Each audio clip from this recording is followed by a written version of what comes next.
ஆன்மீக அருக்கவியரசு முனைவர் கப்பரமேஸ்வரன் மாரநாட்டு கருப்பன் மீது எழுதிய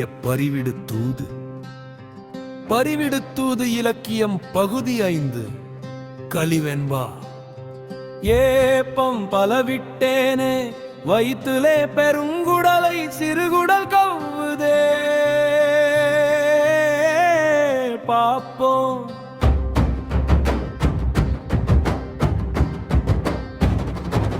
பொய்கைகரை பட்டி போய் தொங்கலை எடுக்க பங்கமில்லை மருந்து உருண்டை செய்கை சாலை தாறு போல வருதே ஆபத்தே. நானுமே அந்தோணியுமே சிவகாமியுமே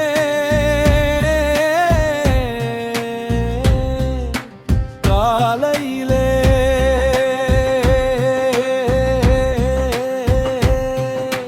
வெறும் வயிற்றிலே சோடா தண்ணீர் கொடுத்து அடுத்து தொங்கலை ஊதி எடுத்தானே குறும்பை.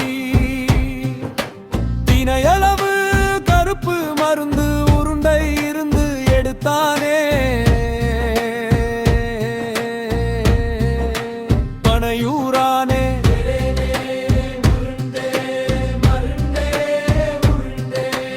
மருந்து உருண்டை கண்டேனே காரணமோ பேசுவாயோ வெள்ளை குதிரைய கருப்பனே.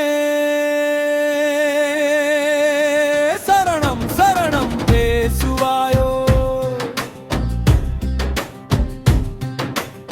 ஆனையூரிலே வைத்தியத்திலே 3 மாதம் சுளுக்கு வலுச்சேனே உலக்கையிலே. நானுமே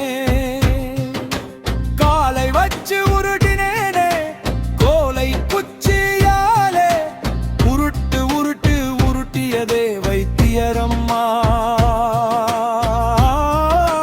காலையிலே.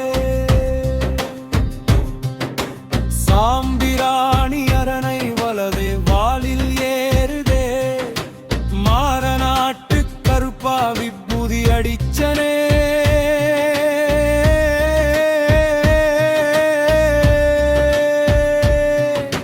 சாம்பிராணி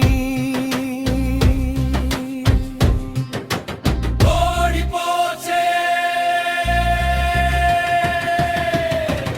ஓடி போச்சே கூடி பேசினேனே இது நோயல்லவே இது அதுலியதோ